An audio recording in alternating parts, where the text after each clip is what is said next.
사랑하는 주님의 교회 겨자씨 가족 여러분, 안녕하십니까? 오늘도 함께 만나 뵙게 되어서 참으로 반갑고 또 기쁘고 즐겁습니다. 엊그제 이제 경칩이 지나게 되었는데요. 이 경칩은 드디어 이제 겨우내 잠들었던 생명들이 다시 피어나는 봄에 우리에게 딱 찾아오는 절기 아닙니까? 참으로 신기한 것 같아요. 우리 선조들이 세웠던 그 24절기가 어떻게 이렇게 계절에 탁탁 맞게끔 그렇게 다가오게 되는지 신기하고 놀랍습니다. 아시겠지만 이 음력 9월 입동이 되면서 이 동면에 들어갔던 만물들이 이제 겨울잠에서 깨어서 기지개를 켜는 날을 경칩이라고 이야기를 하죠. 제가 이 경칩을 한자로 찾아봤어요. 그랬더니 놀랄 경자에 수물칩자를 쓰더라고요. 그래서 수물칩이라는 말은 우리가 칩거라는 말을 쓸 때 사용하는 단어잖아요. 또 이 수물칩이 다른 의미로는 겨울잠을 자는 벌레라는 의미를 또 가지고 있다고 해요. 그래서 옛 선조들은 이 경칩이다, 새해 첫 천둥이 치고 겨울잠을 자는 그런 모든 벌레들이 땅에서 이제 스물스물 기어 나오는 때다 라고 해서 경칩이라고 이름하였다고 합니다. 조선시대에는 이 경칩이 되면은 이 무렵에 왕이 직접 농사의 본을 보였던 적전, 그리고 선농제를 준비하여서 행하였고, 또 경칩 이후로는 갓 나온 벌레, 그리고 또 갓 자라나는 풀을 상하게 하지 않도록 불을 놓지 말라는 금령을 내렸다라고 해요. 자연을 대하는 우리 선조들의 지혜와 또 애정어린 마음이 여기서 느껴지는 것 같습니다. 제가 가만히 생각해 보니까 작년에도 3월 둘째 주에 겨자씨 인도자 교육을 제가 진행을 했더라고요. 겨울이 한창일 때 우리는 마치 봄이 없을 것처럼 생각하고 우리의 삶을 살지 않았습니까? 하지만 주님의 시간은 어김없이 흐르고 흘러서 우리를 또다시 봄 가운데로 인도해 주었다라는 이야기를 여러분들과 나눴는데, 그렇게 온 세상에 생명을 불어넣으시는 우리 주님이 우리와 함께 하시기 때문에 우리네 추웠던 겨울이 눈 녹듯이 사라지고 이제 다시 소망의 계절, 또 부활의 계절, 봄으로, 봄의 인생으로 우리를 인도해 주신 것이라 믿습니다. 올해도 어김없이 우리에게 봄이 찾아왔습니다.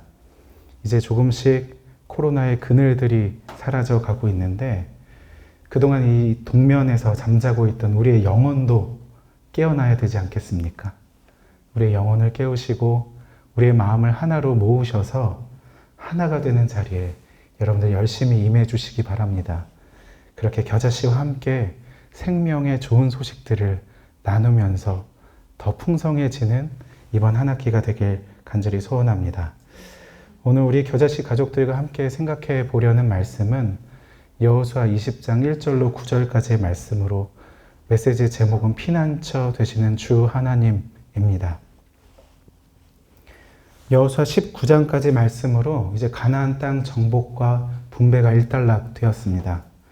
가나안 땅을 기업으로 받았다. 히브리 말로는 나칼라라고 하는데요. 이 기업이라는 말을 나칼라라고 하는데요. 기업으로 받았다라는 것의 의미가 무엇이겠습니까? 하나님께서 이스라엘 민족들의 선조였던 아브라함을 부르시고 가나안 땅으로 인도하셨을 때 그에게 무엇을 약속해 주셨어요? 자손과 땅이었습니다. 자손과 땅. 이 이스라엘 백성들이 애굽에서 식민지, 종살이를 하는 동안에 자손이 60만으로, 장정만 60만으로 불었어요.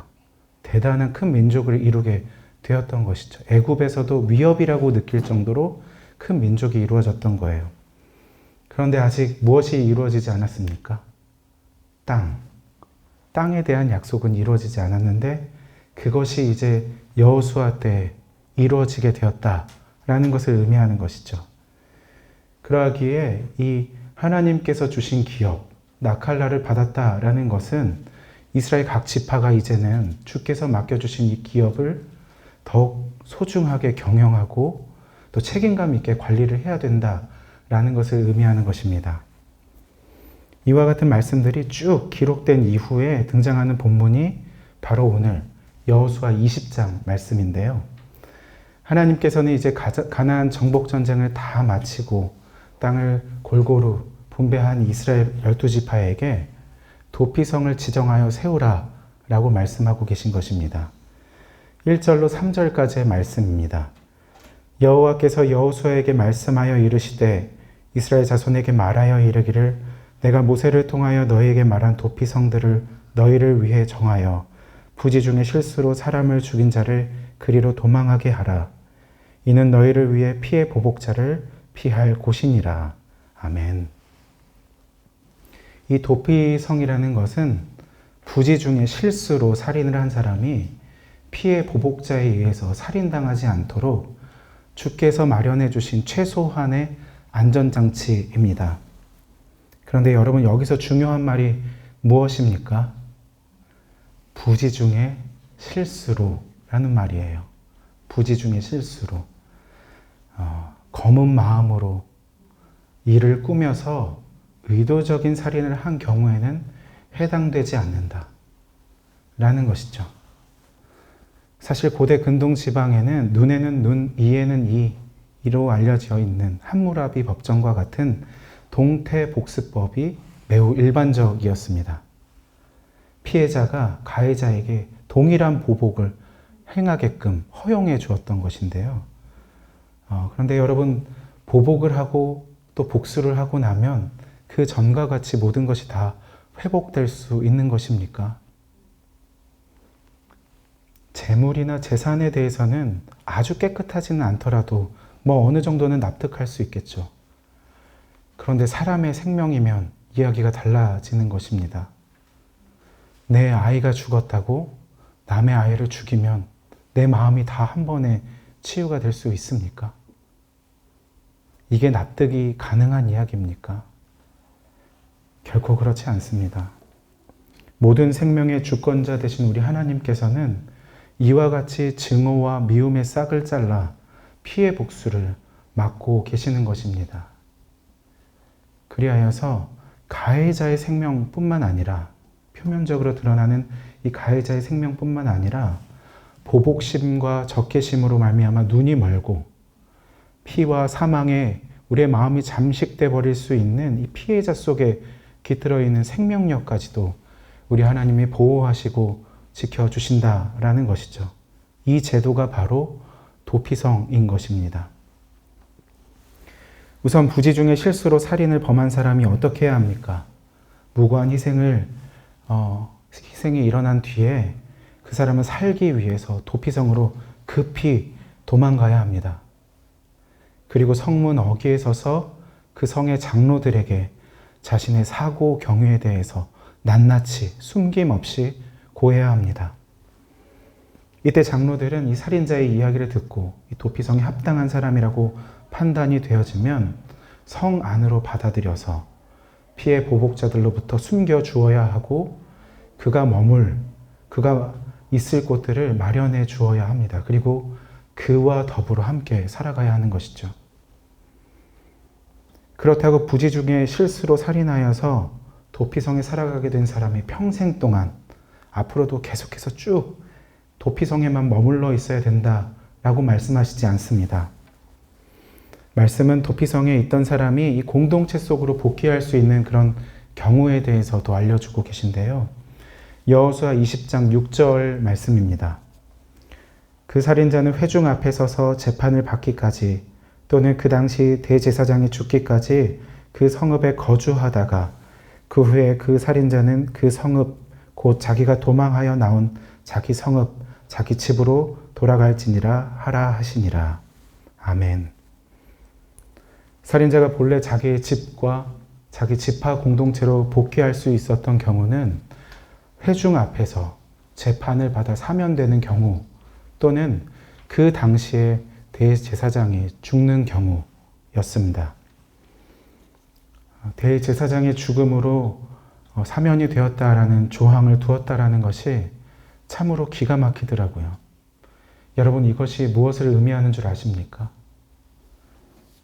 죄 지은 사람이 속전을 얻기 위해서는 또 다른 무거운 생명값이 치러져야 한다라는 것입니다. 대제사장이 어떤 존재입니까? 대제사장은 나라 전체를 대표하여서 하나님 앞에 누구보다 성결하게 선 인물 아닙니까? 하나님께서 이 대제사장의 핏값을 죄인들의 대속제물로 받으시겠다라는 것이죠. 여러분, 우리에게도 영원한 대제사장이 계십니다. 그분이 누구십니까? 예수 그리스도. 바로 예수 그리스도 아니십니까? 히브리서 7장 26절 말씀을 읽어드리겠습니다. 이러한 대제사장은 우리에게 합당하니 거룩하고 악이 없고 더러움이 없고 죄인에게서 떠나 계시고 하늘보다 높이 되시니라. 아멘. 거룩하고 악이 없고 더러움이 없고 죄인에게서 떠나 계시고 하늘보다 높으신 우리 주님만이 우리의 유일한 또 완전한 영원한 대제사장 되십니다. 죄로 얼룩진 우리 모두는 영원한 대제사장 되신 예수 그리스도의 보배로운 피로 말미암아 속량 곧 죄사함을 받았습니다. 뿐만 아니라 우리를 살리시고 새롭게 하시는 주의 보혈의 능력이 오늘도 우리의 치부를 가리시고 덮으시고 씻으시며 우리가 하나님의 성소에 나아갈 담력을 허락하시는 것이죠. 이러한 도피성 규정이 세워지고 이어서 이스라엘 백성들에게 백성들이 흩어져서 전 지역에 살고 있는 지역에 6개의 도피성이 세워집니다.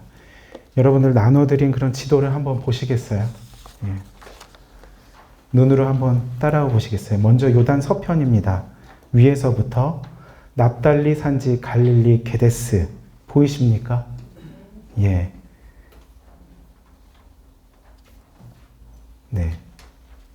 게데스가 있고요. 그 밑으로 쭉 내려와 보시면은 에브라임 산지에 세겜이 있습니다. 세겜.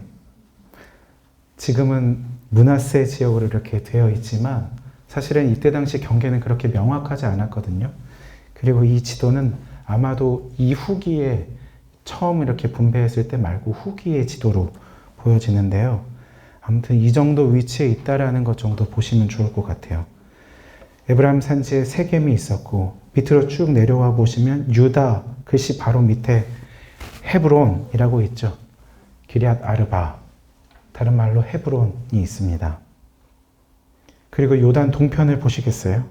요단 동쪽 보시면은 밑에서부터 르우벤 지파에는 베셀이 있습니다.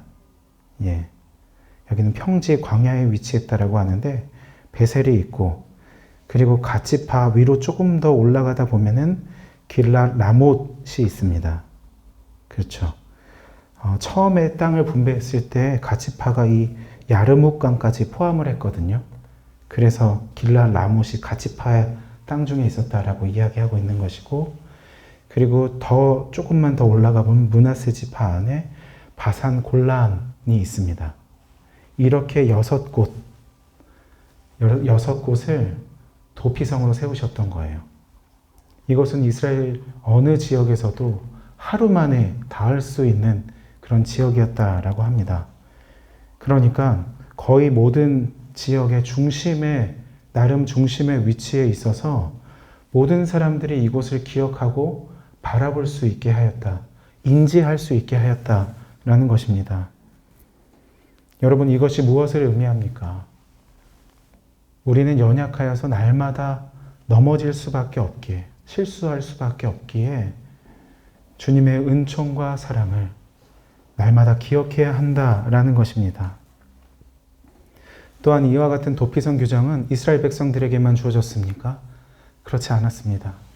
그들과 함께하는 거류민들, 이방인들에게도 동일하게 주어졌던 것입니다. 사랑하는 겨자씨 가족 여러분, 찬송가 70장 피난처 있으니의 가사는 다음과 같죠. 피난처 있으니 환난을 당한 자 이리 오라. 땅들이 변하고 물결이 일어나 산 위에 넘치되 두렵지 않네. 이방이 떠들고 나라들 모여서 진동하나 우리 주 목소리 한 번만 바라면 천하의 모든 것 망하겠네. 만유주 하나님 우리를 구하니 할렐루야. 세상의 난리를 그치게 하시니 세상의 창검이 쓸데없네. 높으신 하나님 우리를 구하니 할렐루야. 괴로움이 심하고 환난이 극하나 피난처 되시는 주 하나님. 아멘. 여러분, 우리에게도 도피성과 같이 피난처가 되시는 주 하나님이 계십니다. 우리 주님의 크고 다함이 없는 품은 환난을 당한 자를 넉넉히 품으실 수 있습니다. 사람들은 자신의 뜻과 계획으로 세상 정사를 좌지우지하는 것 같게 느껴지더라도 그 모든 것은 우리 주님 앞에 아무것도 아닌 것이죠. 말씀으로 이 천지를 창조하신 우리 주님은 역시나 목소리 한 번으로 천하를 세우시고 또 무너뜨리시는 능력의 하나님이시기 때문입니다. 우리 주님은 세상의 난리를 그치게 하심으로 괴로움과 환난으로부터 우리를 구하시는 진정한 피난처가 되십니다. 그러므로 사랑하는 여러분, 우리의 삶을 흔들고 계속해서 환난과 고통으로 몰아넣는 상황에 직면해 계십니까? 도피성이 되시는 피난처가 되시는 우리 주님께 달려오십시오. 우리 주님은 그리 멀리 계시지 않습니다. 우리가 늘 바라보는 그 자리에, 우리가 손만 뻗으면 닿는 그 자리에 우리와 함께 하시며 우리와 호흡하고 계십니다. 주님 앞에 나와 우리 안에 있는 모든 미움과 증오를 비우고 죄를 자복하면 우리의 대제사장 되신 예수 그리스도께서는 당신의 보혈로 우리의 수치를 가려주시고 우리의 허물을 덮어주실 것입니다. 우리네 구멍난 가슴에 참된 안식과 평안을 허락하셔서 진정한 용서와 화해의 길로 인도해 주실 것입니다. 이를 통해 우리의 생명이 되살아나게끔 하시는 것이죠.